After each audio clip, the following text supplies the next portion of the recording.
El Señor esté con ustedes. Y con tu espíritu. Lectura del Santo Evangelio según San Marcos. Gloria a ti, Señor.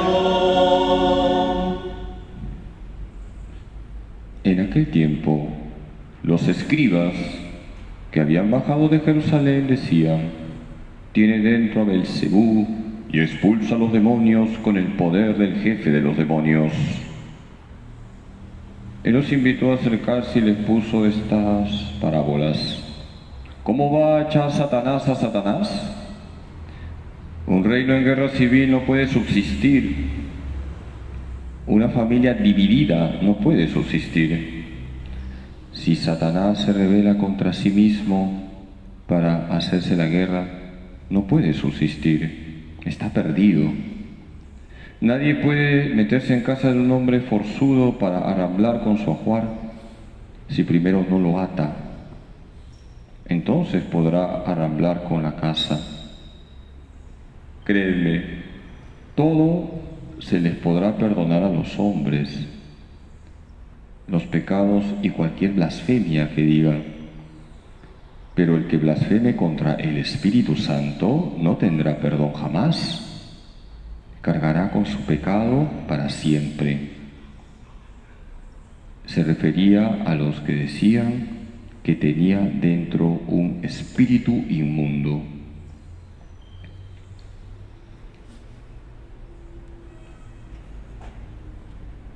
Palabra del Señor. Gloria a ti, Señor Jesús.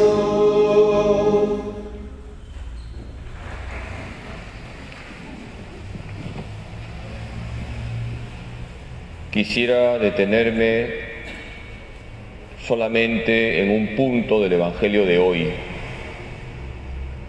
los pecados contra el Espíritu Santo. Jesús dice: todo pecado será perdonado, menos el que peca contra el Espíritu Santo. La Iglesia Católica, en el Catecismo, señala una lista de pecados contra el Espíritu Santo: la presunción, la desesperación, la impenitencia final, la obstinación en el pecado, rechazar la verdad salvífica, envidiar la gracia ajena. Voy a quedarme solamente con dos pecados, porque creo que son los más comunes que hay hoy dentro de la Iglesia: la presunción y la desesperación. Son pecados graves y son dos extremos. El primer extremo es la presunción, el otro la desesperación. ¿En qué consiste la presunción?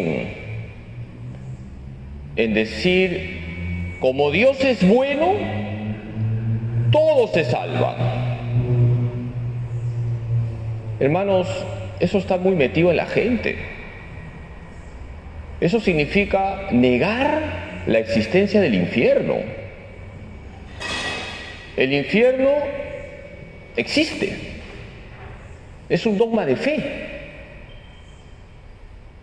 La Iglesia ha condenado una herejía que se llama apocatástasis. A ver, repitan. Apocatástasis. Es una palabra griega. ¿Qué es la apocatástasis? Es la doctrina que dice que al final el infierno va a desaparecer. Eso está condenado por la Iglesia. Segundo Concilio de Constantinopla, año 553. La Iglesia ha definido el dogma del infierno. El infierno existe y es eterno. Por lo tanto, nadie puede decir: el infierno no existe. El infierno existe. Jesús habla del infierno.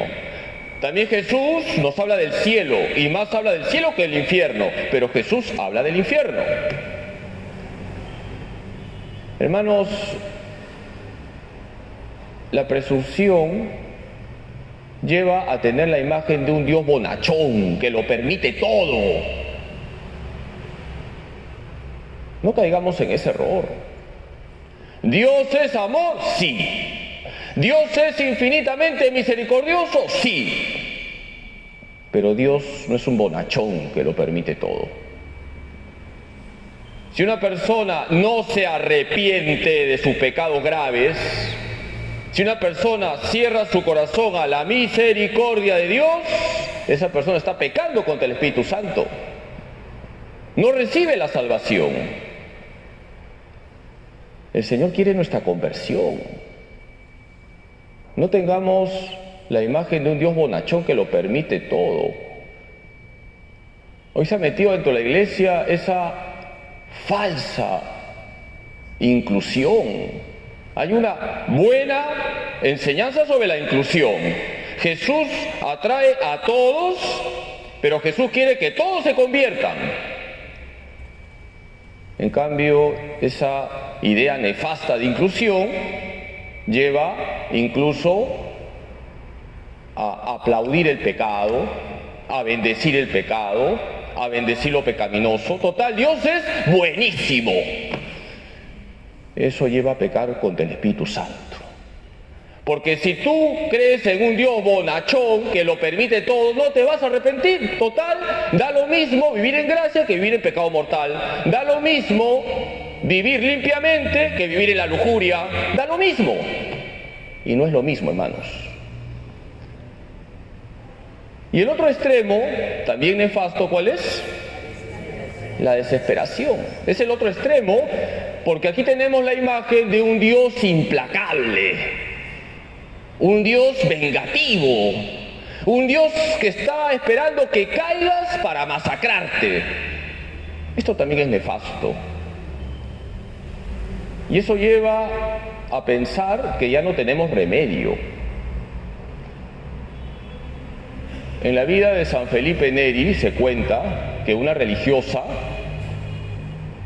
comenzó a tener ideas que la deprimieron. Ella se sentía condenada, se sentía ya en el infierno y estaba deprimida. Y San Felipe Neri fue a hablar con ella y no la convencía para que sacase esas ideas nefastas de que ya estaba condenada, ya no había remedio en su vida espiritual. Y San Felipe Neri le dice: hermana, a ver, ¿por quién ha muerto Jesús? Y ella respondió: por los pecadores. ¿Y usted qué es, hermana? Una pecadora. Pues Jesús ha muerto por ti, hermana, paz. Y le quitó esas ideas nefastas de estar condenada en vida. Hermanos, nadie está condenado en vida. Mientras estamos vivos, hay remedio. Aunque hayas cometido el peor pecado, mientras estamos vivos, podemos y debemos arrepentirnos. He dicho mientras estamos vivos, porque cuando llega la muerte, se acabó el tiempo de merecer. Por eso aprovechemos el tiempo presente. No caigamos en esa idea nefasta de que ya no tengo remedio. He cometido los peores pecados, ya no hay remedio en mi vida y por eso no me arrepiento. Hermanos, Dios lo perdona todo cuando hay arrepentimiento. Repito, cuando hay arrepentimiento. Cuando uno quiebra el corazón para que entre la gracia de Dios. La salvación no es automática. El Señor quiere nuestra conversión. Se cuenta que se estaba escenificando la pasión del Señor. Había mucha gente viendo la obra teatral. Y cuando el artista que representaba a Judas dijo en voz alta: ya no tengo remedio, me voy a ahorcar, Una niñita que estaba viendo la obra teatral gritó: ¡Judas! ¡No hagas eso! ¡Anda a buscar a la Virgen! Si buscas a la Virgen, no te vas a ahorcar. ¿Qué sabe esta niña? Nosotros tenemos a la Virgen María, Madre de Misericordia. Acudamos a ella todos los días, hermanos, para que no pequemos contra el Espíritu Santo. La Virgen nos ayuda a tener una imagen correcta de Dios, de ese Dios que es infinitamente misericordioso, pero también infinitamente justo. Que María nos libre de caer en los pecados contra el Espíritu Santo. Que así sea.